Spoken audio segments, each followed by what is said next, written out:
Hello people, welcome to my channel. ఎలా ఉన్నారు అందరూ? ఈరోజైతే నా డే ఆఫ్. సో మార్నింగ్ 9 o'clockకి లేచాను, మంచి స్లీప్ వేసి ఫ్రెష్ అయ్యి అలా విండోస్ ఓపెన్ చేసి చూస్తే మొత్తం కూడా ఇలా స్నో ఉంది. ఈ వీక్ అండ్ నెక్స్ట్ వీక్ మొత్తం కూడా మైనస్ టెంపరేచర్ చూపిస్తుంది.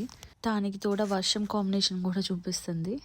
చలి ఇరిగేసేస్తుంది భయ్యా. స్వెటర్ ఈ చలికి నాకైతే full sleepy feeling. But still మనకి డే ఆఫ్స్ ఉన్నప్పుడే నేను క్లాసెస్ జాయిన్ అవుతూ ఉంటాను, weekly once or twice. So class miss అవ్వద్దని చెప్పేసి ఈరోజు క్లాస్లో జాయిన్ అయిపోయాను.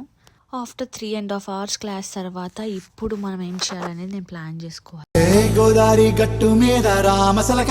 నెట్ఫ్లిక్స్ లో ఏ మూవీ చూద్దామని నేను హాఫ్ అన్ అవర్ వెతికాక నాకు దొరికిన మూవీ డాన్సెల్. ఈ మూవీ ప్లాట్ వచ్చేసి ఒక రాయల్ ఫ్యామిలీ వాళ్ళకున్న ఏన్షియంట్ డెప్త్స్ ని రీపే చేయడానికి పక్కన దేశపు యువరాణిల్ని ఎలా యూజ్ చేసుకుంటారు అనేది ఈ మూవీ ప్లాట్. మూవీ అయితే వాచబులే. సస్పెన్స్ థ్రిల్లర్ ఇష్టపడే వాళ్ళకి బాగా నచ్చుద్ది.